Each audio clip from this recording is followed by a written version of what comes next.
Hello दोस्तों, स्वागत है आपका अपने YouTube चैनल ऑनलाइन सेंटर पर। तो प्यारे दोस्तों, आज की इस वीडियो में क्लास 12 फिजिक्स का पाठ नंबर 2 यानी कि गॉस की प्रमेय का नियम को बड़ी आसानी पूर्वक से देखने वाले हैं चित्र के माध्यम से। दोस्तों, कई बार ये बोर्ड परीक्षा में पूछा जा चुका है।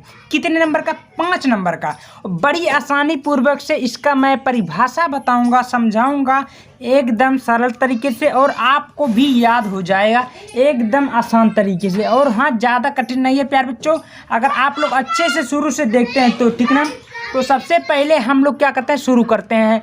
ठीक है, क्या है? क्लास 12 फिजिक्स का पाठ नंबर 2 यानी कि गॉस का प्रमेय है। ठीक है, चलिए शुरू करते हैं। उससे पहले चैनल पर नए हैं, चैनल को सब्सक्राइब कर लीजिएगा, वीडियो को लाइक कर लीजिएगा। ठीक ना।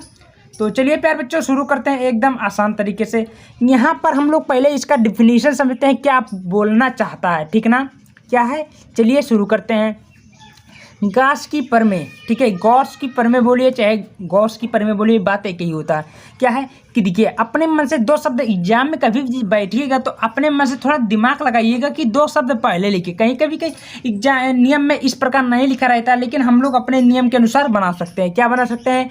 लिखना है कि इस नियम के अनुसार किसी बंद पृष्ठ से गुजरने वाली कुल विद्युत फ्लक्स उसके अंदर उपस्थित कुल विद्युत आवेश का 1/0 गुना होता है। ठीक, यहाँ तक समझ में आया? अभी आपको सब कुछ समझ में आ जाएगा। 1-2 बार जब समझ में आ जाएगा तो ऑटोमेटिक। ठीक ना, पहले तो बात को समझिए।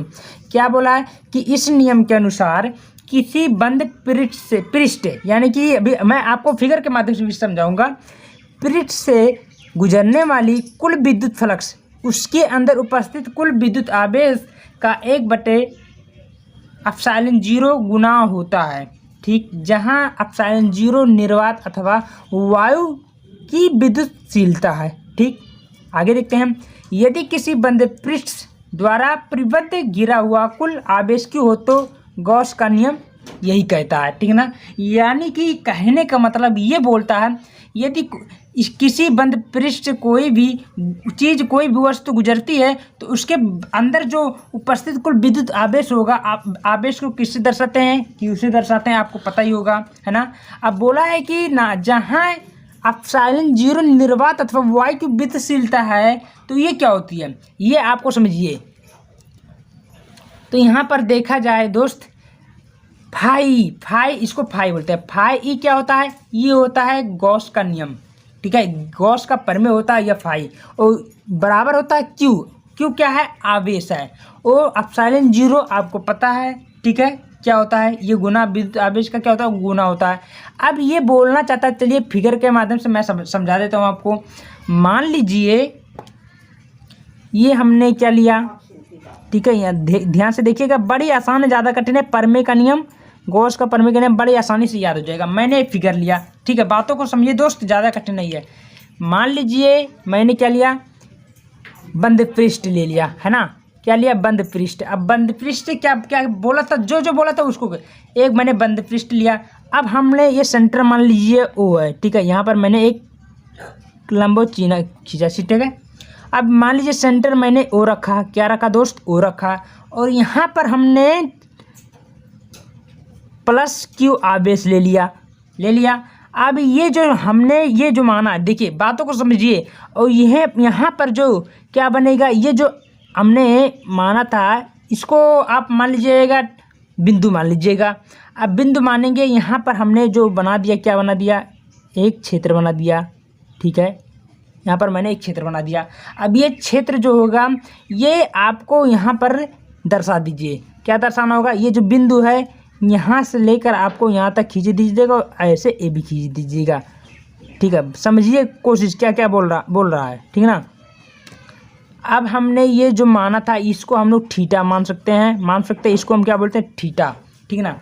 अब हमने माना था तो इसको हम लोग सीधे ऐसे इसको मिला सकते हैं, इसको भी मिला सकते हैं। ठीक, अब यहाँ पर डी, ये जो होगा ये हमारा डी होगा। ठीक है, क्या होगा? डी।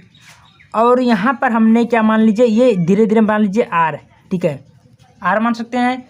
तो हमने क्या बोला, ये डी एस है। क्या है? ये डी एस है। ठीक है, और यहाँ पर बीच में हो तो इसको आप लोग ई मान लीजिएगा, यानी कि फाई। ठीक है, तो गॉस का प्रमेय ये बोलता है कि किसी बंद पृष्ठ से होकर गुजरने वाली, ये मान लीजिए ये बिंदु क्या है, आर पार हो रही है, गुजर रही है। ठीक है, गुजरने वाली विद्युत फ्लक्स के अंदर उपस्थित कुल विद्युत आवेश मैंने क्यों रख ही दिया है कि एप्सिलॉन 0 गुना होता है। ठीक है, और जहाँ निर्वात वायु की विद्युतशीलता क्या होती है, किसी बंद पृष्ठ द्वारा परिबद्ध घिरा हुआ आवेश होता है। तो ये घिरा हुआ आवेश मान लीजिए ये क्या है, क्षेत्र। तो इतने का हमको क्या निकालना, क्षेत्र निकाला, क्षेत्रफल। ठीक, कितना का क्षेत्रफल क्या होगा भाई, ए होगा, है ना। तो ये होता है गॉस का प्रमेय का नियम। यहाँ तक क्लियर हो दोस्त। चलिए इसका हम लोग और कुछ समझ लेते हैं क्या क्या होता है, उसके बाद में हम लोग डिस्कस करेंगे, है ना। चलिए ठीक है, क्या बोला है, ये हो गया। अब उसके बाद में हम लोग समझते हैं कि गॉस का प्रमेय क्या कहना चाहता है। तो हमने आपको बता दिया। अब गॉस का प्रमेय का उत्पत्ति समझ लेते हैं, उत्पत्ति क्या क्या होती है। तो मैं आपको पहले नंबर एक एग्जाम्पल के तहत बता देता हूँ, समझ लीजिएगा। ठीक है, तो इसका उत्पत्ति क्या है, डेरिवेशन कभी कभी पूछ लेता है। तो आप इस प्रकार लिख सकते हैं कि माना कोई बिंदु आवेश Q प्लस बंद है और पृष्ठ के यश के अंदर किसी बिंदु पर स्थित है। उसके अंदर लिखा है माना इस पृष्ठ पर कोई बिंदु P के अनुसार स्थित है, जो कि बिंदु O से दूरी पर, केंद्र यानी कि सेंटर R की दूरी पर है। बिंदु P के परिता एक अल्पांश यानी ds, जिसके संगत क्षेत्रफल सदिश ds है। इस प्रकार आप लोग लिख सकते हैं।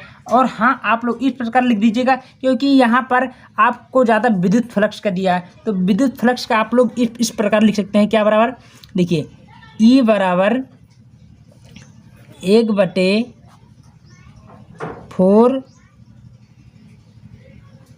पाई R एप्सिलॉन नॉट एप्सिलॉन 0 यानी Q/R²। ठीक है, ये विद्युत फ्लक्स के श्रेणी में आता है, यानी कि विद्युत फ्लक्स का मात्रा का। ठीक है, इस प्रकार आप लोग आसानी से कर सकते हैं। ठीक ना। तो दोस्तों इस प्रकार आप लोग आसानी से कर सकते हो। तो वीडियो को ज़्यादा से ज़्यादा शेयर कर दीजिएगा, वीडियो पसंद है लाइक भी करना।